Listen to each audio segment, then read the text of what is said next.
আসসালামু আলাইকুম, তাসলিমা নাহিদ আমন্ত্রণ জানাচ্ছি এনটিভির রাতের খবরে। ক্রাউন সেমেন্ট শিরোনাম দেখছিলেন, জানাবো পুরো খবর। এ মাসেই 200 আসনে বিএনপির একক প্রার্থী চূড়ান্ত হচ্ছে বলে জানিয়েছেন দলটির স্থায়ী কমিটির সদস্য সালাউদ্দিন আহমেদ। রাজধানীর গুলশানে নিজ বাসায় সাংবাদিকদের এসব তথ্য জানান তিনি। সালাউদ্দিন জানান, আগামী নভেম্বরেই বিএনপির ভারপ্রাপ্ত চেয়ারম্যান তারেক রহমান দেশে ফিরবেন। বৃহত্তর জোটে থাকতে পারে এনসিপি সহ অনেকগুলো রাজনৈতিক দল। নিয়ামুল আজিজ সাদেক জানাচ্ছেন বিস্তারিত। ত্রয়োদশ জাতীয় নির্বাচনের বাকি মাত্র 3 মাস। নির্বাচনের জন্য দলের সিগন্যাল পাওয়ার অপেক্ষায় বাংলাদেশ জাতীয়তাবাদী দল বিএনপির নেতারা 200 আসনে দলের একক প্রার্থীদের চূড়ান্তকরণে এরই মধ্যে সাক্ষাৎকার চলছে বিভাগ অনুসারে। শুক্রবার নিজ বাসায় জ্যেষ্ঠ নেতা সালাউদ্দিন আহমেদ জানান, এ মাসে 200 আসনে প্রার্থীদের গ্রিন সিগন্যাল দিবে বিএনপি। আর ফ্যাসিবাদ বিরোধী ও জোটবদ্ধদের জন্য আসনও রাখা হবে। গ্রিন সিগন্যাল এখনো সেভাবে ফরমালি দেওয়া হয়নি, সেটা কয়েকদিন পরে দেওয়া। আমরা সাক্ষাৎকার নিচ্ছি কারণ আসন ভিত্তিক আমাদের একাধিক যোগ্য প্রার্থী আছে, তাদের সাথে কথাবার্তা বলেই একটা আলাপ আলোচনার মধ্য দিয়ে, বোঝাপড়ার মধ্য দিয়েই যাতে একক প্রার্থীর পক্ষে সবাই কাজ করে। আমরা একটা বৃহৎ জোট গঠনের প্রক্রিয়ায় আছি নির্বাচনকে কেন্দ্র করে। যুগপথের সঙ্গী, তার বাইরে অন্যান্য রাজনৈতিক শক্তি, ফ্যাসিবাদ বিরোধী গণতান্ত্রিক আন্দোলনে যারা অবদান রেখেছেন। গণপ্রতিনিধিত্ব অধ্যাদেশের নতুন সংশোধনীর খসড়াতে জোটবদ্ধ ছোট দল বড় দলের প্রতীক নিয়ে নির্বাচন করতে পারবে না, এমন সিদ্ধান্তে ছোট দলগুলো জোটবদ্ধ হতে আগ্রহী হবে না বলে বিশ্বাস সালাউদ্দিনের। আগামী মাসেই দলের ভারপ্রাপ্ত চেয়ারম্যান আসবেন দেশে, তবে তারিখ চূড়ান্ত হয়নি।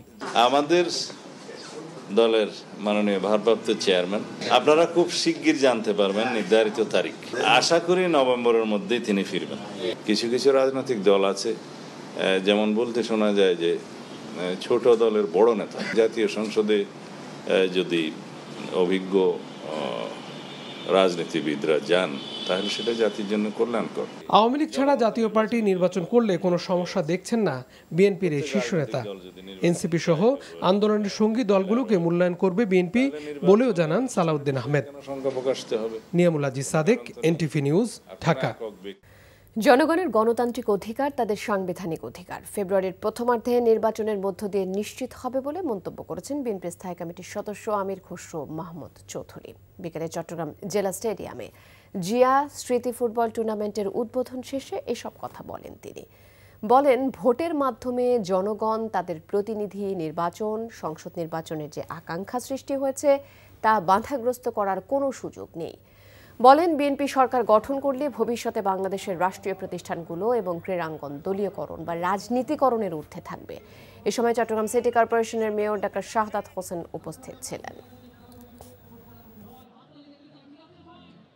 তাদের প্রতিনিধি নির্বাচন, সংসদ নির্বাচন, প্রতিনিধি নির্বাচন, সরকার নির্বাচন এবং বাংলাদেশে গণতান্ত্রিক অর্ডারকে পুনঃপ্রবর্তনের বাংলাদেশের মানুষের যে আকাঙ্ক্ষা, সেই আকাঙ্ক্ষাকে বাধাগ্রস্ত করার কোনো সুযোগ নাই। ফেব্রুয়ারিতে অবশ্যই নির্বাচন হবে। নির্বাচনের কর্মকাণ্ড শুরু হয়েছে। প্রত্যেকটি এলাকায় নির্বাচনের জন্য জনগণ ভোট দেওয়ার জন্য অধীর আগ্রহে অপেক্ষা করছে। নির্বাচনকে কেন্দ্র করে রাজনৈতিক দলগুলো সচিবালয়ে ডিসি এসপি ভাগাভাগি করছে বলে অভিযোগ করেছেন জাতীয় নাগরিক পার্টির দক্ষিণাঞ্চলের মুখ্য সংগঠক হাসনাত আব্দুল্লাহ। নির্বাচনের আগেই কমিশনকে বিএনপি, জামায়াত ও ডিজিএফআই মুক্ত করার আহ্বান জানায় দলের নেতারা। রাজধানীতে সংগঠনের সমন্বয় সভায় নেতারা এসব কথা বলেন। সভা চলাকালে অডিটোরিয়ামের বাইরে সংঘর্ষে জড়ায় বংশাল ও মোহাম্মদপুর থানার নেতাকর্মীরা। এতে কয়েকজন আহত হন। নূর হোসেন জানাচ্ছেন বিস্তারিত। আগামী জাতীয় সংসদ নির্বাচন ঘিরে সাংগঠনিক তৎপরতা বাড়াতে এই সমন্বয় সভার আয়োজন করে জাতীয় নাগরিক পার্টির ঢাকা মহানগর উত্তর ও দক্ষিণ শাখা। এতে তৃণমূলের নানা অভিযোগ শোনেন শীর্ষ নেতারা। রাজধানীর আবু সাইদ আন্তর্জাতিক কনভেনশন সেন্টারে যখন দলের শীর্ষ নেতারা বক্তব্য দিচ্ছেন, তখন অডিটোরিয়ামের বাইরে সংঘর্ষে জড়ায় মোহাম্মদপুর ও বংশাল থানার নেতাকর্মীরা। এ সময় দুপক্ষের কয়েকজন আহত হন। সভায় এনসিপির নেতারা অভিযোগ করেন, আরেকটি পাতানো নির্বাচনের প্রস্তুতি নিচ্ছে নির্বাচন কমিশন। আওয়ামী লীগ ও জাতীয় পার্টিকে কোনো অবস্থাতেই পুনর্বাসন না করতে রাজনৈতিক দলগুলোর প্রতি আহ্বান জানান তারা। একটি রাজনৈতিক দল তার নিয়ন্ত্রিত যে ব্যাংকগুলোকে দখল করেছে, যে ব্যবসা প্রতিষ্ঠানগুলোকে দখল করেছে, সেই ব্যাংক এবং ব্যবসায়িক প্রতিষ্ঠানের কর্মচারীদেরকে পুলিং এজেন্ট হিসেবে নিয়োগ দেওয়ার প্রায় তারা চালাচ্ছে। আগামী নির্বাচনে কেন্দ্রগুলোকে দখল করার জন্য তাদেরকে এখনই সশস্ত্র কায়দায় তাদেরকে ট্রেনিং দেওয়া হচ্ছে। আগামীর বাংলাদেশে এনসিপি যদি এনসিপির পথে থাকে, জুলাইয়ের আকাঙ্ক্ষাকে সামনে ধারণ করে এগিয়ে চলে, তাহলে আজকে থেকে 2 বছর পরে বাংলাদেশের সবচেয়ে কাঙ্ক্ষিত, গ্রহণযোগ্য এবং প্রত্যাশিত রাজনৈতিক দল হবে এনসিপি। ইলেকশন কমিশনকে মিলিটারি মুক্ত করতে হবে, সিভিল ফরম্যাটে ফিরিয়ে আনতে হবে, এটাকে জিয়াবাদ মুক্ত করতে হবে, জামায়াত ইসলামী মুক্ত করতে হবে, জনগণের ইলেকশন কমিশন জনগণকে ফেরত দিতে হবে। আগামী ইলেকশনে অতীতের ইলেকশনের মতো ডিজিএফআই যদি কোনো ইলেকশন ইঞ্জিনিয়ারিং করতে চায়, তাহলে রাজপথে জনতার সাথে আপনাদের সাথে আমাদের লড়াই হবে। অবিলম্বে জুলাই সনদ বাস্তবায়ন না হলে আন্দোলনের হুঁশিয়ারি দেন জাতীয় নাগরিক পার্টির সদস্য সচিব আক্তার হোসেন। কোনো দলের ইশারায় আরপিও সংশোধনের সিদ্ধান্তে পরিবর্তন না আনার আহ্বানও জানান তিনি। অতি দ্রুত জুলাই সনদের আইনি ভিত্তি এবং বাস্তবায়নের পথ পরিষ্কার করতে হবে। টেবিলের আলোচনাতেই এই সমস্যার সমাধান করতে হবে।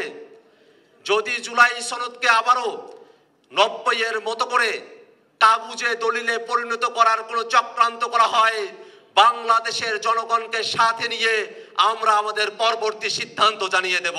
যদি কোনোভাবে আওয়ামী লীগ এবং জাতীয় পার্টি বাংলাদেশে পুনর্বাসিত হওয়ার সুযোগ পায়, বাংলাদেশকে তারা আর বাংলাদেশ রাখবে না, ভারতের করদ রাজ্যে তারা পরিণত করবে, ফ্যাসিবাদ বিরোধী দলকে তারা আস্ত রাখবে না।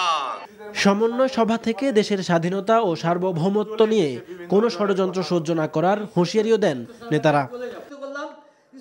নূর হোসেন, এনটিভি নিউজ, ঢাকা। একই দিনে জাতীয় নির্বাচন ও গণভোট অনুষ্ঠিত হলে জুলাই সনদের বাস্তবায়ন অনিশ্চিত হয়ে পড়বে বলে মন্তব্য করেছেন জামায়াতে ইসলামের সহকারী সেক্রেটারি জেনারেল এটিএম মাসুম। রাজধানীর রামপুরায় এক সমাবেশে তিনি একথা বলেন।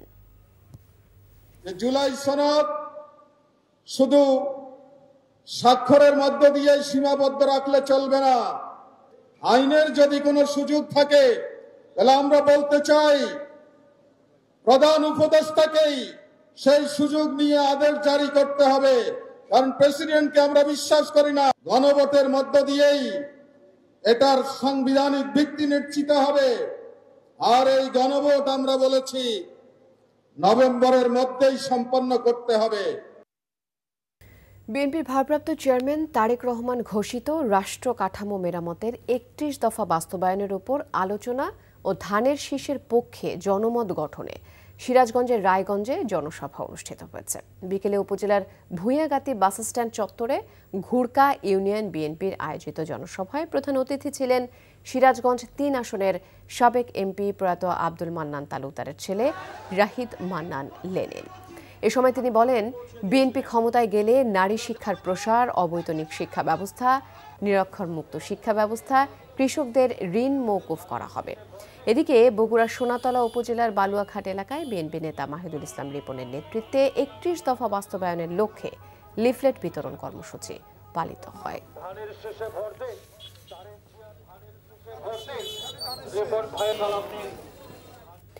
বগুড়া শহীদ জিয়াউর রহমান মেডিকেল কলেজের মেডিসিন বিভাগে 2 দিনব্যাপী ন্যাশনাল কনফারেন্স শুরু হয়েছে। রাতে Bangladesh society of infectious and tropical disease ও টক্সিকোলজি সোসাইটি অব বাংলাদেশের উদ্যোগে কনফারেন্সের উদ্বোধন করেন প্রধান উপদেষ্টার বিশেষ সহকারী অধ্যাপক ডক্টর মোহাম্মদ সাইদুর রহমান। এ সময় বাংলাদেশ টক্সিকোলজি সোসাইটির সভাপতি অধ্যাপক ডক্টর এম.এ. ফায়েজ, শহীদ জিয়াউর রহমান মেডিকেল কলেজ হাসপাতালের প্রজেক্ট ডিরেক্টর অধ্যাপক ডক্টর মওদুদ হোসেন আলমগীর পাভেল, রাজশাহী বিভাগীয় ড্যাবের আহ্বায়ক ডক্টর শাহ মোহাম্মদ শাহজাহান আলী সহ অনেকেই উপস্থিত ছিলেন। সম্মেলনে সাপে কাটা, ডেঙ্গু, জলাতঙ্ক, ধনুষ্টঙ্কা সহ বিভিন্ন সংক্রামক রোগ গবেষণা এবং চিকিৎসার অগ্রগতি নিয়ে বিস্তারিত আলোচনা হয়।